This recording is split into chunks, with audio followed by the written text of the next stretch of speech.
Fórmula Noticias.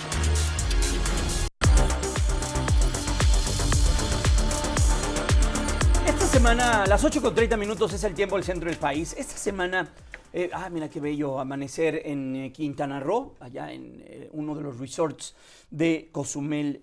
Pero de esta bella imagen, vámonos a pues la realidad, de esta realidad que abruma el país y que abruma a los pues, más indefensos de todos los, pues de todo lo socialmente visible que son los niños. Los niños en este país, así como las mujeres, son sí un segmento de la población muy vulnerable, pero también un segmento de la población que pues el Estado les ha quedado a deber muchísimo. Esta semana escuchamos o vimos al menos dos noticias que nos deben de dejar con una indignación tremenda y con una reflexión también hacia el futuro. Lo que sucede con la violencia sexual en niños, hay estadísticas que señalan que al menos un niño es violado o abusado sexualmente al día en este país. Los registros de hace 10 años así lo destacan. Eso es uno. Y otro, la violencia feminicida, al menos en el Estado de México, ha dejado a más de 2,000 infantes en la orfandad. ¿Por qué? Pues el violentador, el papá o la pareja, asesina a la mamá, la violenta, la asesina, el sujeto o escapa o termina por ser apresado y termina ante un proceso judicial y el niño se queda en la indefensión total. En el mejor de los casos, con los abuelos. En el peor de los casos, con una incertidumbre tremenda. Tuve la oportunidad de platicar esta semana con Tania Ramírez, la directora de la Red de los Derechos de la Infancia en México, sobre estos dos temas, y esto fue lo que me dijo. Sí, son notas para helar y que, qué duda cabe que forman parte, por supuesto, de la vida de todos los hogares en donde crecen niñas, niños, adolescentes. Pero fíjense que también para quienes gustan más de los temas de política y de democracia nacional, pues esto también forma parte de esa agenda, porque estamos hablando del estado de salud de las instituciones y de un Estado que tiene en sus manos el deber de proteger y de garantizar a niñas y niños y a sus derechos de vulneraciones a sus derechos y de violaciones incluso a estos, Claro. Pues tan graves como las que mencionas. En más de una década, 3,534 agresiones se han cometido por docentes y trabajadores de educación básica. ¿Qué pasa aquí? ¿De quién es la responsabilidad? ¿En qué casilla cae la responsabilidad en un gobierno local, en una autoridad local de educación, en la federal? ¿En dónde está el error o qué es lo que no hemos visto, Tania? Uh-huh. Quizá en todas las anteriores, ¿no? Como las casillas que vamos seleccionando. Vaya. Creo que es responsabilidad sin duda de las comunidades escolares, pero también de las secretarías de educación a nivel de estados y a nivel federal. ¿Qué es lo que sucede? Me parece que hemos, con algunos tropiezos, pero hemos avanzado como país en el reconocimiento de que este es un problema.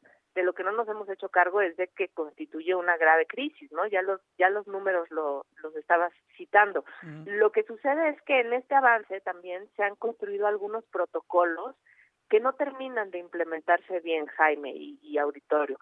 Estos protocolos, y es un reto para todas las escuelas, pero también para las instituciones que trabajan con niñez, para las propias organizaciones, estos protocolos tienen que constituirse en documentos que no se adhieran y se queden en un cajón, sino que formen parte de la cultura viva de atención de las escuelas. Y sí hay protocolos para atender la violencia sexual en todos los espacios, pero si estos no se implementan adecuadamente, si no hay capacitación, si los lugares en las escuelas siguen siendo inseguros.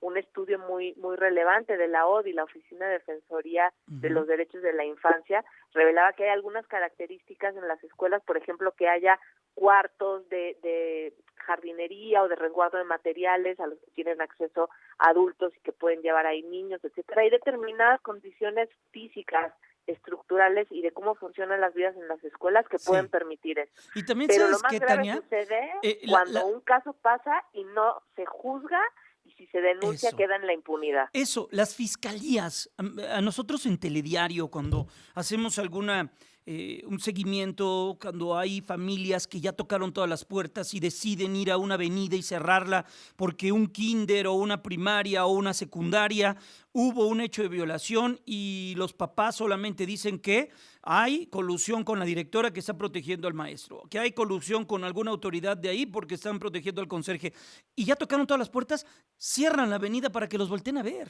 Y desde la fiscalía no se trabaja adecuadamente. Pon la fiscalía que quieras, ¿eh? Pero también ahí Sí, hay un grave error. sí, absolutamente. Las fiscalías están resultando un cuello de botella para el acceso a la justicia, y hay que decir que el acceso a la justicia en este caso no es el de los padres y madres que cierran la calle, sino el de niñas y niños, ¿no?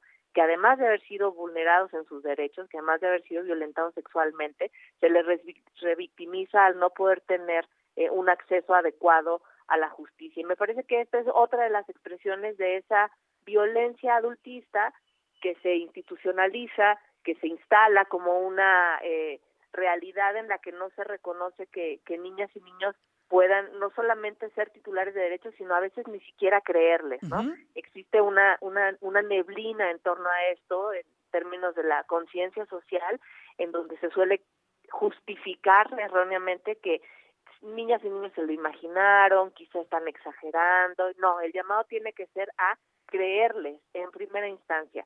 La fantasía de niñas y niños puede ser enorme, pero en otro tipo de ámbitos y hacia otro tipo de temas. Si algo Cuando tan un niño o serio, una no. niña da pauta de esto, hay que creerle a priori y se tiene que investigar y sancionar también, porque si no se sanciona, como comentábamos, estamos generando el ciclo de la impunidad que no hace que haya garantías de no repetición, y entonces las personas saben que pueden seguir haciendo esto, pues porque no les va a pasar Claro. nada, ¿no? Estamos platicando con Tania Ramírez, directora de la Red de los Derechos de la Infancia en México. Y otra de las notas que hoy vi también en el Universal, pero ya en la sección de ciudad, es lo que ocurre con los niños que quedan en la orfandad, consecuencia de los feminicidios, y las estadísticas en el Estado de México son brutales, que es lo que destaca esta mañana la nota. Más de 2,000 niñas, niños y adolescentes en la orfandad por la violencia feminicida, porque al término del día no pueden quedar en manos de su papá porque su papá es el asesino en muchas ocasiones, o la Sí. pareja. Y ahí también, ¿qué hacer, Tania? Sí, yo también pude ver la nota y quizá una primera precisión que hay que hacer es que niñas, niños, adolescentes que queden sin cuidado de sus madres Ok. por desaparición de las madres no pueden nombrarse huérfanos. Ah, Es mira. decir, eso equivale a pensar que la desaparición es la muerte de las personas, y me parece que en este país hemos aprendido duramente que esa es una aseveración que no se puede ni se debe hacer. Ah, mira, qué Entonces, una vez un interesante niño, puntualización. sí, un Ujú. niño o una niña que queda sin el cuidado de su madre o de su padre, en caso de que estos hayan sido desaparecidos, pues son hijos e hijas de personas desaparecidas, y se necesita un abordaje y una atención de sus derechos y restitución en ese sentido. Pero por lo que toca al feminicidio, que efectivamente ahí está comprobada la muerte, en las desapariciones no se debe presumir la Ujú. muerte, se debe hacer búsqueda con presunción de vida, ¿no? Ok. Pero en el caso de los feminicidios es donde está comprobada la muerte, y sobre todo una muerte por razones de género, es decir, con motivaciones de odio específicamente hacia las mujeres, se convierte en doblemente importante proteger a estos niños, niñas o adolescentes, ¿no? Creo que en nuestro país también está enfrentando una inercia, quiero pensar que es un cambio de tiempos, Ujú. ante la inercia que antes teníamos de decir, niño o niña quedó huérfano, pues mándenlo al DIF, ¿no? No, me parece que tenemos que ir avanzando hacia conversaciones sobre el derecho a vivir en familia, a explorar quiénes son las personas en las familias que pueden hacerse cargo de estos niños y niñas, porque a veces el desarraigo que implica el trauma profundo de la muerte de una madre puede seguirse profundizando si hay separación de la familia, separación de las comunidades. A veces se los llevan, en estos casos, si fuera el caso, Claro. a vivir en otros estados, en otras ciudades, y hay que apostar siempre porque la institucionalización sea la última de las consecuencias, y también apostar porque estas niñas y niños tengan acceso a la justicia, en tanto víctimas indirectas del feminicidio, pero víctimas seguro directas de la pérdida de una madre en este caso, deben ser protegidos, y por supuesto se debe de determinar el interés superior de cada niña y cada niño, observando, según las investigaciones, que ya hay también otra vez protocolos y lineamientos para investigar con perspectiva de género,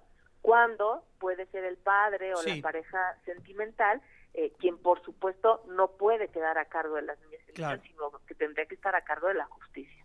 Y también hacer la reflexión de lo que sucede con las comisiones de atención a víctimas federales y estatales, porque en muchas ocasiones brillan por su ausencia. Pero bueno, Tania Ramírez, directora de la Red de los Derechos de la Infancia en México, gracias siempre por estos minutos. Cuídate mucho, que estés muy bien, muy buenas tardes.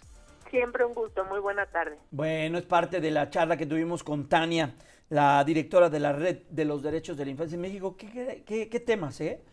Y yo iniciaba la charla diciendo, y estamos en que la corcholata, y que la gira, y que Xochitl, y que Skrill, y que póngale el personaje que quiera, o que el presidente en la mañanera, y que ahora se confrontó. Esos son los temas que debemos atender. Esos son los temas que el Estado mexicano debe de atender. Esos son los que esos deben de estar hasta delante de todos, como dice el presidente, ¿no? De la politiquería que luego como les gusta, empezando por ya saben quién. Vamos a la pausa, 8:42, ya regresamos.